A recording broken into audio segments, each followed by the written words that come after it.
Caroline, je vous invite à prendre un micro parce qu'en termes de groupe d'entraide, effectivement, vous avez co-créé un groupe qui a aidé un nombre conséquent de personnes, 750 victimes.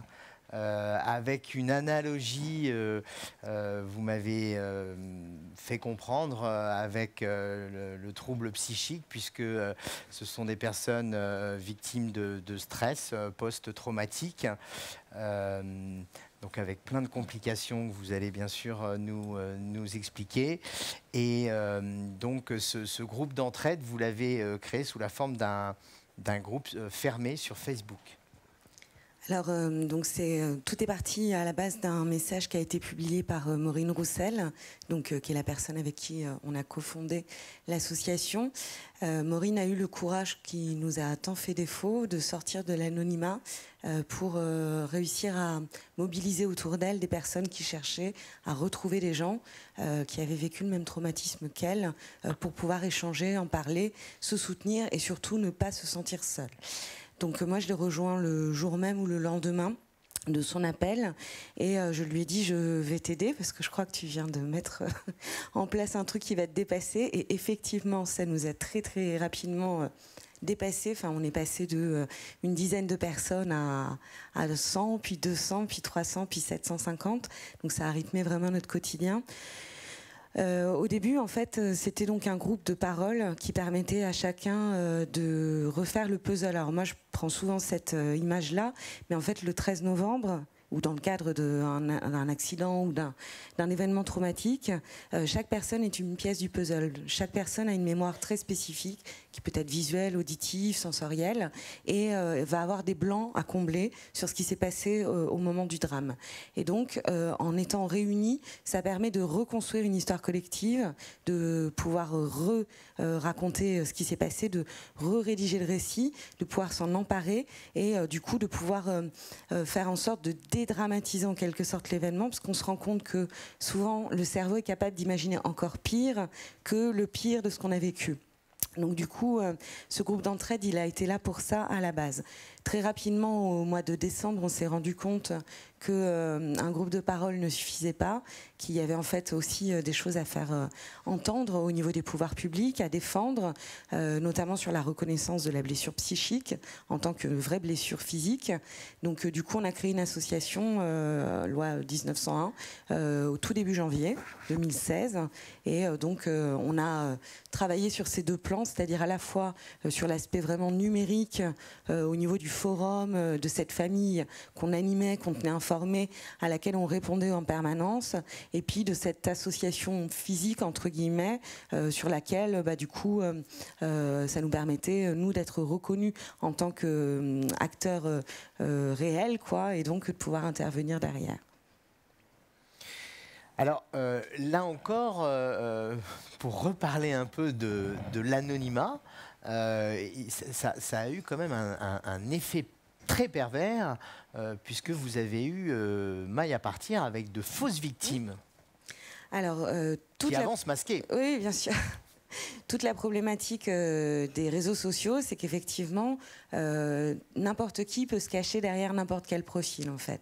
Donc, nous, la première semaine où on a créé le forum, on n'a pas posé de questions spécifiques. On ne s'attendait pas, en fait, avec Maureen, à pouvoir être contacté par des fausses personnes qui prétendaient y être.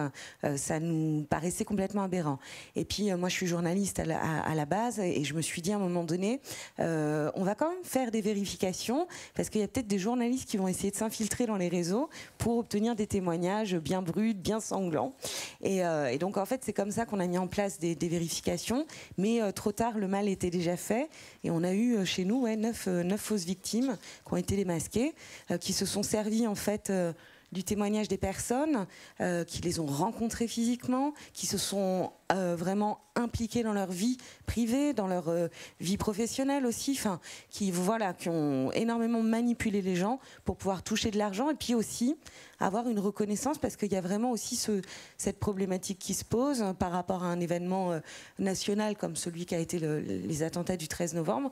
Il y a une espèce de reconnaissance sociale que ces personnes-là ont recherchée, et donc du coup, effectivement, le numérique a permis à ces personnes-là d'avancer masquées, mais leur a coûté aussi le fait d'être démasqués, parce qu'aujourd'hui, grâce à Internet, on laisse des traces partout.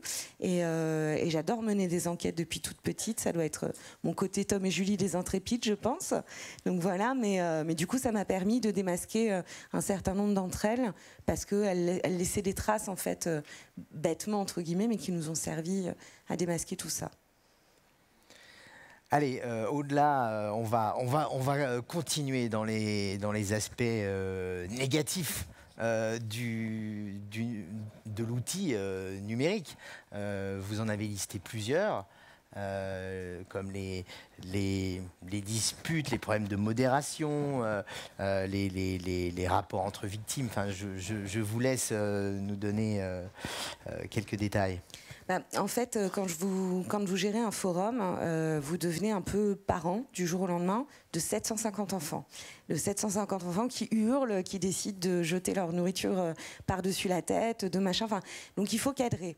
Donc on se retrouve un peu à la direction d'une start-up. C'est-à-dire il faut à la fois faire ce pourquoi vous êtes là bénévolement, donc accompagner les victimes, les faire entendre, les faire reconnaître auprès des pouvoirs publics pour faire avancer les dispositifs médicaux, faire avancer les systèmes de santé.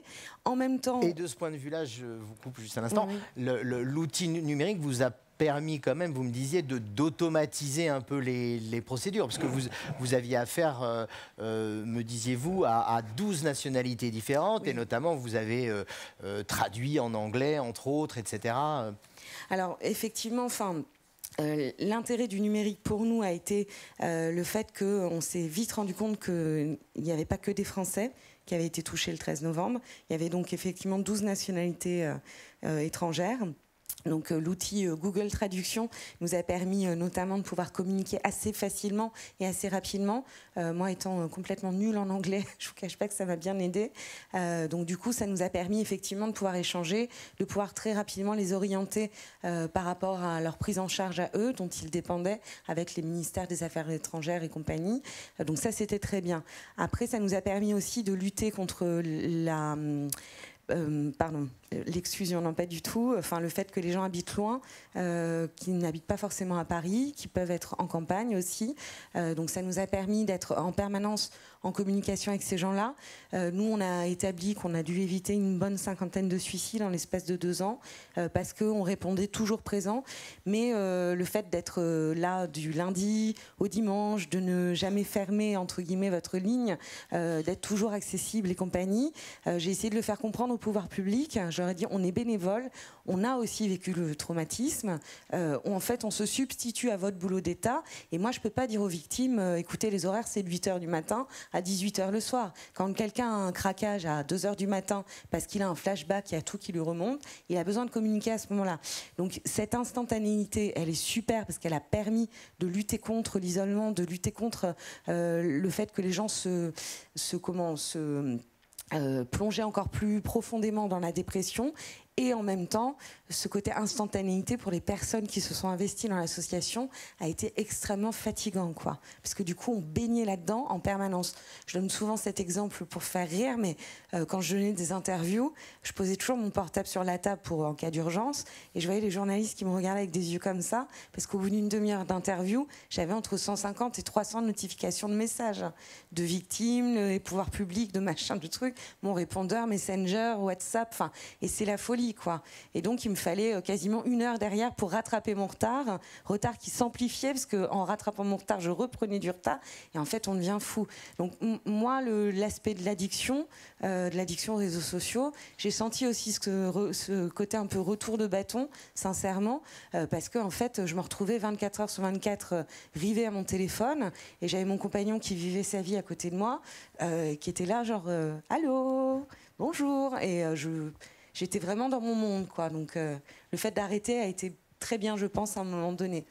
Il y a quelque chose de très fort que vous avez réussi à apporter à un très grand nombre d'entre eux, c'est l'acceptation, la déculpabilisation, la reconnaissance de leurs blessures, etc. Alors, il n'y a pas de mode d'emploi, en fait, pour être une victime du terrorisme. Donc, on l'a cherché partout, on ne l'a jamais trouvé. Du coup, c'est très compliqué. En fait, quand vous êtes face à un événement comme ça meurtrier où des gens viennent vous tuer, déjà, ça n'a pas de sens, hein, parce que vous ne comprenez pas pourquoi.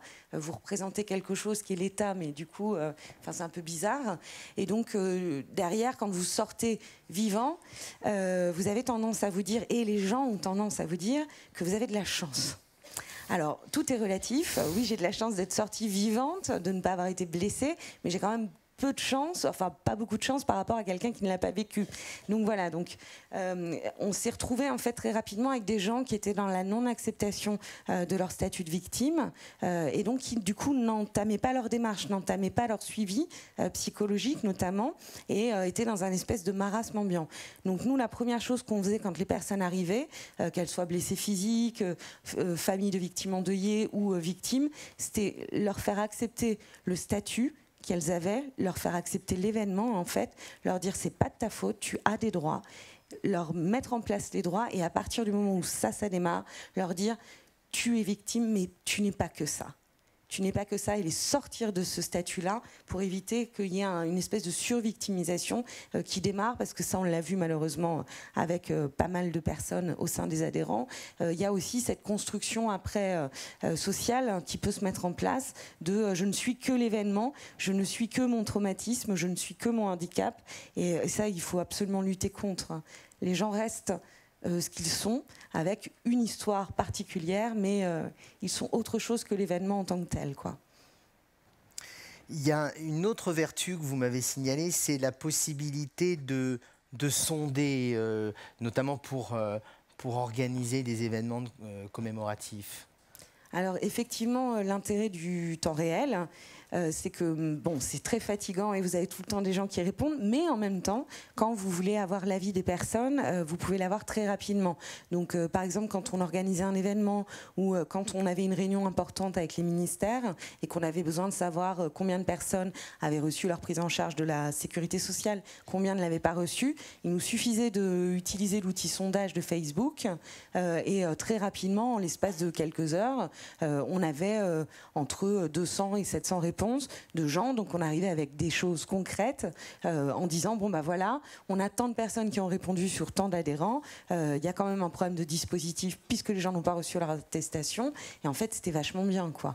On voyait par rapport à d'autres associations qui étaient peut-être un peu plus traditionnelles, pour pas dire archaïques, hein, je vais pas être méchante, mais voilà, qui étaient peut-être un peu plus traditionnelles dans leur façon de faire, qui avaient vraiment du mal parce que du coup c'était des sondages qui étaient faits à la main, envoyés par la poste, du coup il faut mettre un timbre-tour parce que sinon les gens vous renvoient pas la réponse. Enfin, il y a des gens qui récupèrent le timbre-tour parce que comme ça leur fait l'économie d'un timbre et qui renvoient pas le truc. Et en fait c'est insensé. Là l'intérêt c'est que ça coûte rien, les gens le font, et ça leur prend 2 secondes. Et en fait, et puis c'est sympa de voir qu'on participe à l'effort collectif en quelque sorte. Est-ce que, bon, clairement, ça aurait été plus facile si vous aviez été plus nombreuses et nombreux. Comment ça pas en tant que victime, j'espère, parce que là déjà on était surtout mal. Surtout pas. Au sein de l'association, Oui. vous étiez clairement sous-staffé, entre guillemets. Mais est-ce que, d'après vous, vous auriez eu besoin, enfin, y aurait-il pu avoir quelques outils d'intelligence artificielle qui auraient pu vous simplifier la vie? Est-ce que vous avez pensé à quelque chose, mais sans pouvoir le financer et le réaliser? Alors, le rêve ultime, ça serait effectivement d'avoir, par rapport à la question qui est posée, des mots-clés et du coup une réponse automatique, entre guillemets, qui est adaptée en fonction de la question posée par la personne sur ses démarches. Bon, après, j'en ai fait l'essai sur la campagne de Benoît Hamon. C'est terrifiant, quoi, parce qu'on lui pose des questions, il répond complètement à côté de la plaque. Enfin, donc, je ne sais pas si aujourd'hui c'est réellement possible par rapport aux spécificités vraiment que demande un suivi psy, quoi. Après, il y a un truc, mais ça on en avait parlé avec Facebook parce qu'on a été reçu quand même chez Facebook, Google et YouTube, le fait de pouvoir archiver correctement, parce que le problème de Facebook c'est que les publications descendent. Donc en fait, vous avez une espèce de mémoire instantané, mais il n'y a pas de construction de la mémoire du passé en quelque sorte. Et donc ça, c'est très compliqué pour les gens. Donc en fait, vous passez votre temps à répéter. Donc il y a quelqu'un qui dit j'ai vu passer un post.